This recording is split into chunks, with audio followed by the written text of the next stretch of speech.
We're in the book of Judges.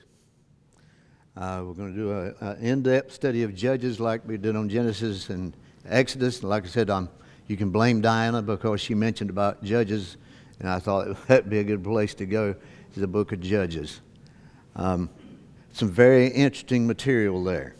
So in order to get to the book of Judges, we're going to have to back up to the book of Genesis, 12th chapter, first verse. It says, "The Lord said to Abram, go from your land, your relatives, and your father's house to the land that I will show you.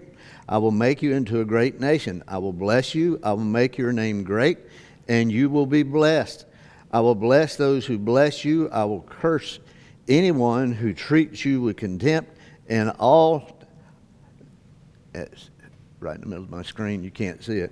I will curse anyone who treats you with contempt, and all the peoples of the earth will be blessed through you.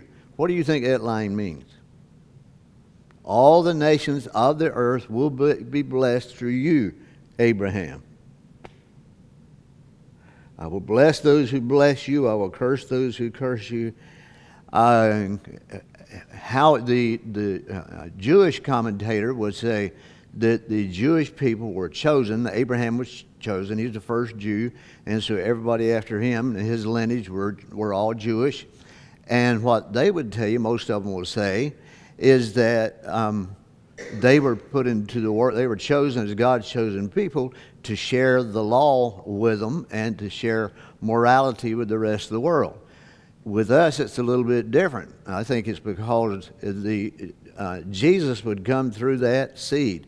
It took that covenant in order for him to be. It says, Abraham believed God, and it was accounted unto him as righteousness.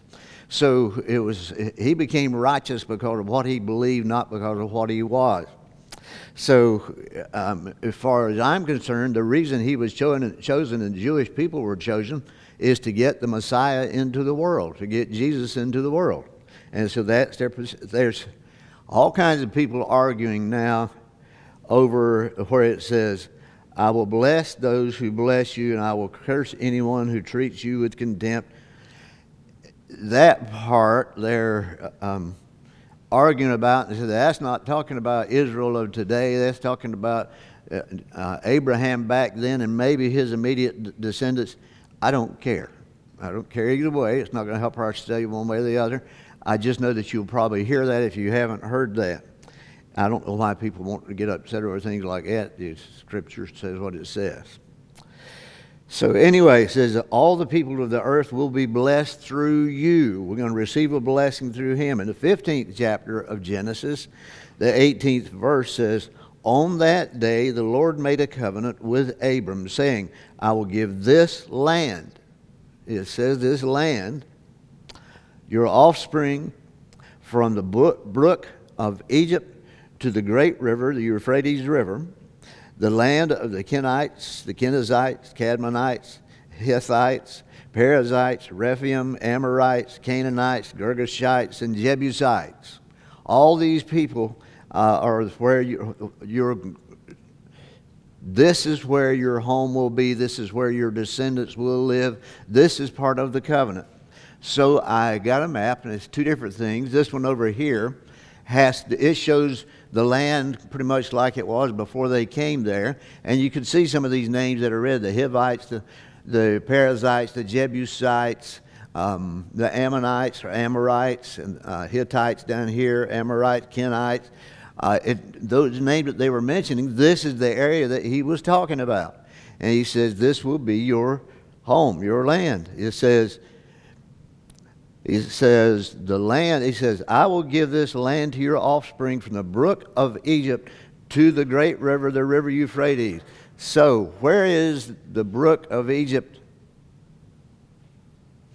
We know where the Euphrates is. It's up north there.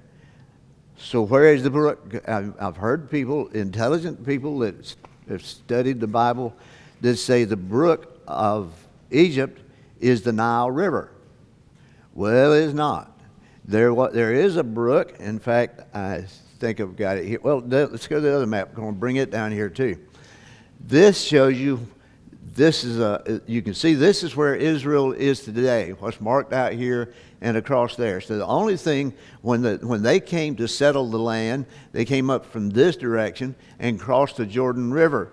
And here's Jericho, and you remember Joshua at the Battle of Jericho. So it's Jericho, and you have all these tribes, and this is the area that it covered. And this is all the different ones that, the different tribes that were there, different peoples that were there. Why didn't God want them to settle down with these people, and instead He wanted to drive them out? They had other gods. Had other gods? They had warlike ways, and they did not have any morality. And that was pretty close to right. Same map that we had on the other one shows you where Israel is today. And then I have this map. This line here shows you roughly, because the brook of Egypt is here. From the brook of Egypt to the Euphrates River. And you see up there you have the Euphrates runs through here. And then this is on the other side. The Jordan River is here. The Dead Sea, the Sea of Galilee. And so this much on this side of it shows that this is what they'll have. Or this is what's given to them. And this map, it shows, I put this one up because there's about 25 to 30 miles between the Nile and the brook of Egypt. And it says specifically the brook of Egypt. So I don't know why people are arguing that it's the Nile that goes all the way over into Egypt, because what they're arguing about now is what land should Israel be on. The land that they're on today is the nation of Israel today, the same as the nation of Israel that sprang from Abraham. And they get asking all these questions, and I think there's more serious things to think of than that. As far as I'm concerned, with Israel of today, forget what you think about with the Bible. They're the only stable democracy in the Middle East. So which one's on our side in the Middle East, really? It would be Israel, and that's it. The rest of them have made peace treaties with us and so on, but they don't like us. Many of them don't like us. Even the ones that are our closest allies in the Arab countries. So anyway, this is the brook, and I want you to see it so you can get an idea of where. Wrong way. When you see this, that's what this border is here. That's the brook of Egypt, and you can see the end of Israel. This is where Israel today is. It's just north of where that brook is, and part of the boundary goes over. So, why was the land that was conquered and settled by the tribes of Israel smaller than what was promised to Abraham? Why was it that you saw what was... I'm going the wrong way again. Those different colors, that's what they settled when they came there.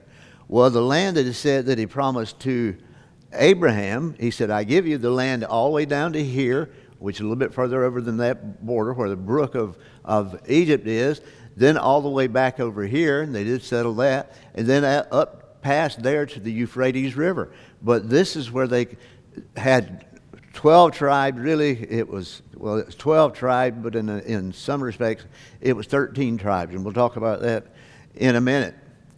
But when they came over and settled this, they were not a unified nation of Israel. They were 12 tribes.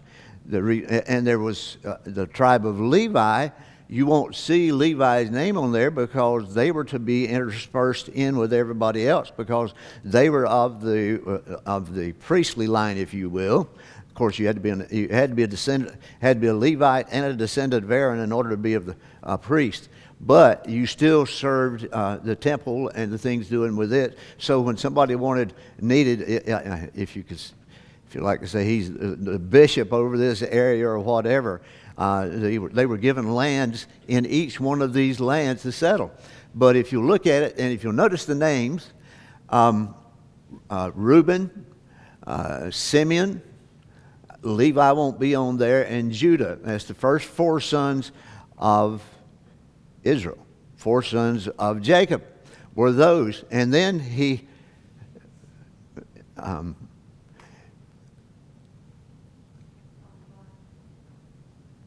I was going to say something else before I got there, but I already skipped it, so we're going to skip over it.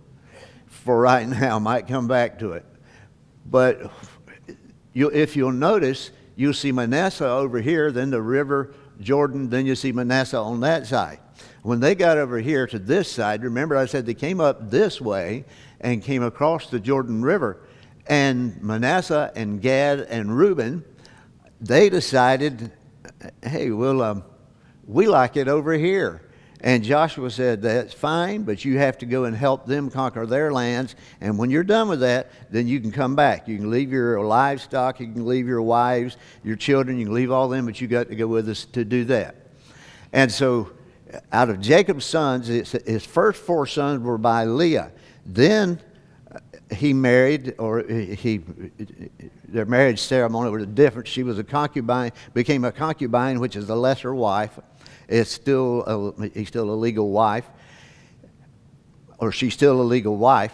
But remember, Leah decided she'd give her, I think, who was it that did it first? It was Rachel that gave her handmaiden Bilhah to her first, to Isaac, and said, have a son with him for me, with her for me, and which she did. And I think that was Gad here and Asher up there. And Leah said, that worked out so good, I'm going to give my handmaiden Zilpah, and Zilpah will have some sons, more sons for me, because it said she had quit bearing. She had the 4 sons, Reuben, Simeon, Levi, and Judah. And so Zilpah then had Dan and Naphtali. Dan is over here, Naphtali is up there. Then, if you remember the deal that was made, that Leah made with Rachel, she said her son, Leah's son, had brought her some mandrakes. And different people argue about what the mandrakes are. And Rebecca said, I'd like some of your mandrakes. She said, if you get Jacob to sleep with me tonight, I'll do it. And she did. So she had 2 more, and that was Issachar and Zebulun that you see up there. That rounded out 10 of them. We have 2 more to go. Then you remember that Rachel had children. She had Judah and she had Benjamin. And in fact, when she was giving birth to Benjamin, she died. And he was named Benoni, which is God of my sorrow, is what Benoni means. What did I say? Joseph. I'm sorry. I was looking it wrong. Joseph and Benjamin. Did I say Judah and Benjamin? There's no telling. I call her Jennifer, so I can trying to keep it straight, so it won't be any more confusing than it has to be. So anyway, she had her 2 sons. She had Joseph, and then she had Benjamin, and she died giving birth to Benjamin. He's named Benoni, which means son of my sorrow. And Jacob didn't want him to go around being named son of my sorrow. Would that be bad? You walk into the crowd and you introduce, I'm son of my sorrow, son of her sorrow. That's wonderful. So he changed it to Benjamin, which means son of my right hand. So that filled out all the different tribes, and they were told to go in and conquer this land. Now let's see where it was. So answering the question, why was the land that was conquered and settled by the tribes of Israel smaller than what was promised to Abraham? And that's in Deuteronomy 11:22. It says, for if you carefully observe every one of these commandments I am giving you to follow, to love the Lord your God, walk in all his ways, and remain faithful to him, the Lord will drive out. It says, the Lord will drive out all these nations before you, and you will drive out nations greater and stronger than you are. Every place the sole of your foot treads will be yours. Every place. Your territory will extend from the wilderness to Lebanon, and from the Euphrates to the Mediterranean Sea, which is what we just looked at, that God had made the promise before. And if you listen to everything I had to say, but notice the qualifier there, when he says, every place the sole of your foot treads will be yours. And to answer your question, as far as or my question that I gave you, why was it smaller than the area that was promised to Abraham, which was much bigger, further down south, further out west, out east, I mean. Why was it smaller? It's because they determined themselves how big the land would be. Their inheritance covers all this area, but they didn't conquer all that area. So God didn't limit them. That's the reason. Well, I won't get into that right now. Okay. Judges 1:1. After the death of Joshua, the Israelites inquired of the Lord, who will be the first to fight for us against the Canaanites? The Lord answered, Judah is to go. I have handed the land over to Judah. What's special about Judah? When Jacob, Israel, was dying, before he died, he made prophecies and blessings over his sons. And he talked, the blessing he gave Judah was the best of any of them. And he said, the scepter will never pass from you. In other words, you'll be the head, always will be. He's not the oldest. So what God would have said if they were going by age, it'd be Reuben that would have been the one that leads them first. But he said, no, it's going to be Judah. And Judah is the lineage that brought King David into the world and brought Jesus into the world. So that gets us to where we are. Now we're getting into the Judges with that little bit of background material. Judges 1:1. After the death of Joshua, the Israelites inquired of the Lord, who will be the first to fight for us against the Canaanites? The Lord answered, Judah is to go. I have handed the land over to him. And I put down here, there was no king or no nation. It was 12 disparate tribes that were settled there, that all supposed to settle their particular area, and the ones that settled on the east side of the Jordan were supposed to help all of them settle theirs. So, let's follow this through a little bit. This is 21st verse, chapter 1 of Judges. At the same time, the Benjaminites did not drive out the Jebusites who were living in Jerusalem. Did you get that? Did it say God took any land back? No. They lost the land because they didn't claim it. It says at the same time, the Benjaminites did not drive out the Jebusites who were living in Jerusalem. The Jebusites have lived among the Benjaminites in Jerusalem to this day. Then the 27th verse. At that time, Manasseh failed to take possession of Beth-shean and Tanakh and their surrounding villages, or the residents of Dor, Ebim, and Megiddo, and their surrounding villages. The Canaanites were determined to stay in this land. So far we have 2 of the 12 tribes that have not conquered the amount of land that God had said was a blessing of Abraham. They didn't settle it, and so the size. And one reason I bring this up, because people argue about, is the nation of Israel today tied to the nation of Israel back then? And is it in the same spot? Yeah. Does it cover all the same land? No. And part of the reason why not is because they never claimed all of it. And there's other reasons as well. Now, there's 2 tribes so far who have not done what they're supposed to do, haven't claimed it. 29th verse. At that time, Ephraim, third one, failed to drive out the Canaanites who were living in Gezer. So the Canaanites have lived among them in Gezer. Zebulun, fourth one, failed to drive out the residents of Kitron or the residents of Nahalal. Fifth one, Asher failed to drive out the residents of Echo and Sidon. Or, I get tongue twisted with all these names. Akzib, Helba, Aphek, and Rehob. All of those, they didn't drive them out. They didn't do what God said. Drive them all out, and all the land, all this land I'm giving you as possession. All you have to, and what did he say? He said, I will go before you and drive the people out. Well, that's as long as you obey what you're being told and you do what you're being told. So, that gets us back to where the maps we started with. That's the ones where they settled. And at that time, they were still 12 different tribes. Why am I emphasizing that? Because we're talking about the judges. And we think the judges were the judges of Israel as a nation. But that's not the case.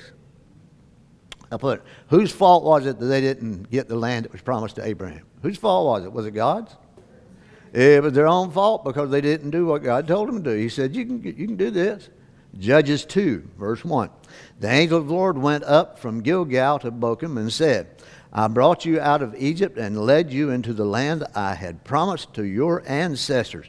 I also said, I will never break my covenant with you. Now, what did God say through that angel? I will never break my covenant with you. When God makes a promise, he does not break his promise. He shall never break it. You're not to make a covenant with the inhabitants of this land. You are to tear down their altars, but you have not obeyed me. What have you done? Therefore I now say, I will not drive out these people before you. They will be thorns in your sides. Because you didn't do what you're supposed to do, you've fallen out from under my protection. And their gods will be a trap for you. When the angel of the Lord had spoken these words to all the Israelites, the people wept loudly. So they named the place Bochum and offered sacrifices there to the Lord. And you can see Bochum means the weepers. They were crying, so they named the place the weepers. Kind of an interesting name. But they did not drive, were told to go in and drive them out, and they did not drive them out. And he didn't, not only that, he says, I will go before you, and I will drive them out. All you have to do is put it in motion and get over there and get busy, and I will drive them out. You don't have to worry about it. And he's told them here, you have not done what I told you to do. Joshua 2:6. We'll back up to Joshua. Previously, when Joshua had sent the people away, the Israelites had gone to take possession of the land, each to his own inheritance. The people worshiped the Lord throughout Joshua's lifetime. During the lifetimes of the elders who outlived Joshua, they had seen all the Lord's great works he had done for Israel. So Joshua and all of his generation, all the people alive with Joshua, they saw all these magnificent works. They saw the walls of Jericho come tumbling down. They saw all these different things that happened. They saw the evidence of the Lord going before them and conquering the land. They saw all this, but they all died out. 8th verse. Joshua, son of Nun, the servant of the Lord, died at the age of 110. So he got, must have been good for his health out there. They buried him in the territory of his inheritance in Timnath-Heres, in the hill country of Ephraim, north of Mount Gash. That whole generation was also gathered to their ancestors. So all these people had died away. After them, another generation rose up who did not know the Lord or the works he had done for Israel. Why would they not know? Pardon me? What we just finished reading in Exodus about all the feasts and the holy days and all the things that he set up, he was doing things to make so that they would remember and they could pass it on from generation to generation to generation. So you can see that's the reason these feasts and things were set up, these fast days, they were set up so that you would remember. And evidently they did a poor job of teaching the next generation. You know, we do the same thing a lot of times. We forget. We think people 12, 14 years old, we think that they know things that they don't know. And until we teach them, they won't know it. Pardon me? Yeah. Did not know the Lord or the works that he had done for Israel. What was the purpose of the rituals and feasts?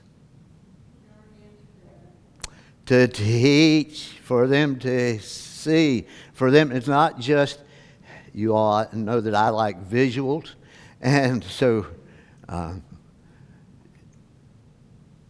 when you can see something, you can feel something, you can taste it. That's the reason I like doing the Passover. We have a meal together. That's something you can see, you can smell, you can taste, and you can touch, and you can hear. All the things that all of your senses can be engaged in learning about who God is. And the purpose in the Passover feast is to teach them about what God did, about his deliverance of them. Judges 2:16. The Lord raised up judges who saved them from the power of their marauders.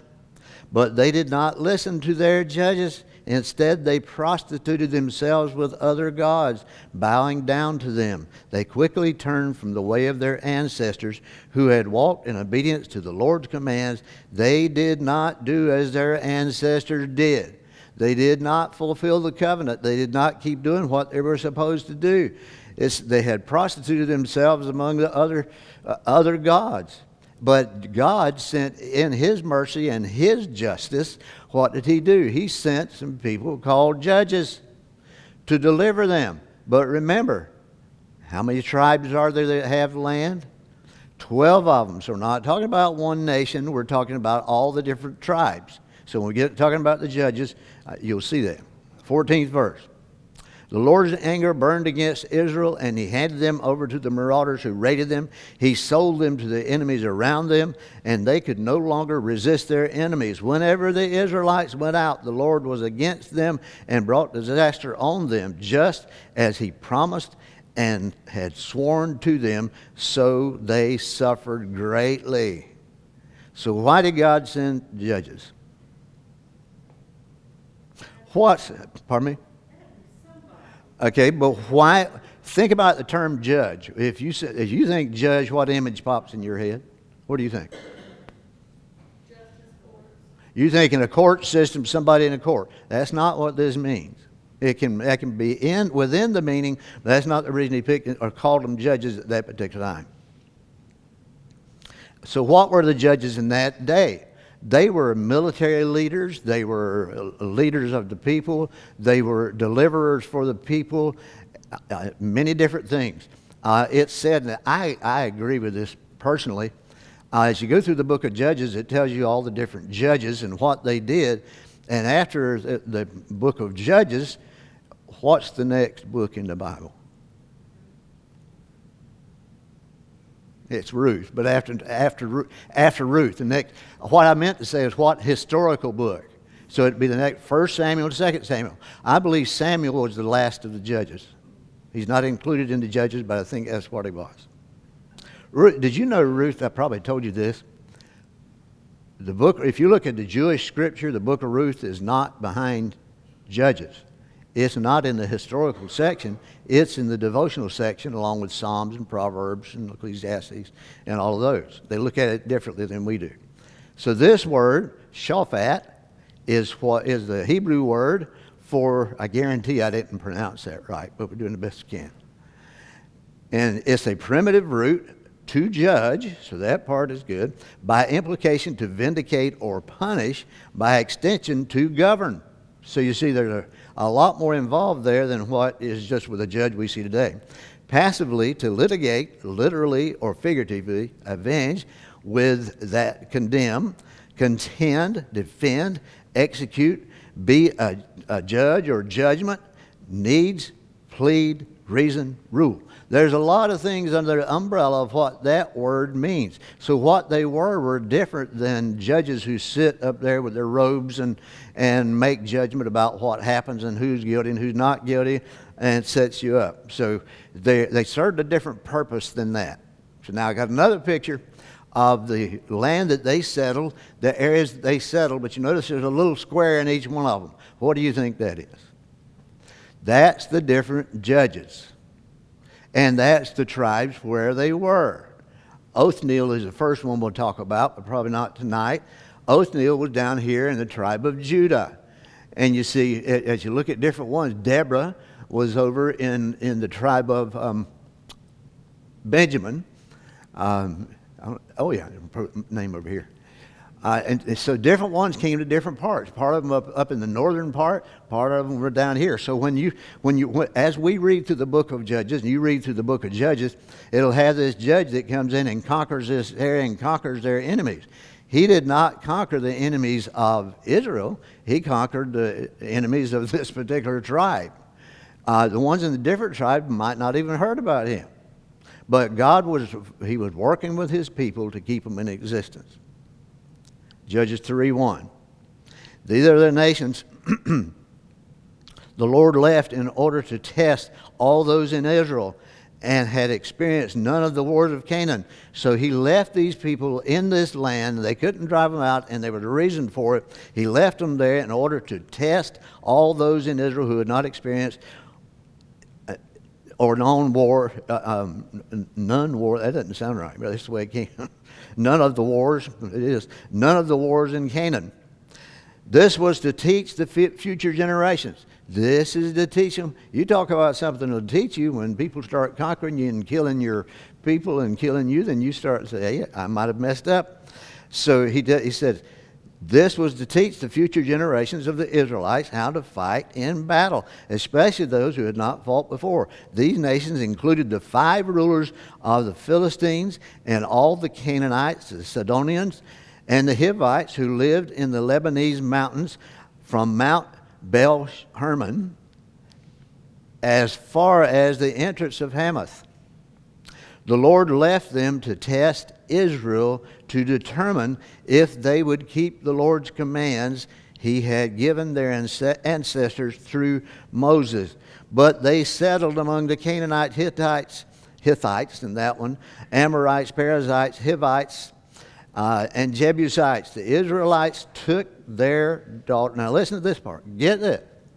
What did God tell them to do? Drive these people out. Don't intermingle with them. Don't mix with them. Don't do any of that. Is it because God was teaching them to be racist? No, he's trying to protect them because he knew what would happen to them. The Israelites took their daughters as wives. In other words, all these other lands, they took their daughters as wives for themselves, gave their own daughters to their sons, and worshiped their gods. They worship. Here they are worshiping other gods now. We'll get briefly to Othniel, the first judge. The Israelites did what was evil in the Lord's sight. They forgot the Lord their God and worshiped the Baals and the Asherahs. The Lord's anger burned against Israel, and he sold them to King Cushan don't name anybody this. Rishathaim and Aram Naharaim. And the Israelites served him 8 years. So they were taken into bondage. They wound up serving them for all these years because they had not simply done what God told them to do. That's all they had to do. He had already set it aside for them, and he already made it. So that's the map that shows all the different judges that we'll be talking about here in the book of Judges. And you know there was one that was a woman out of the whole group. So, any questions?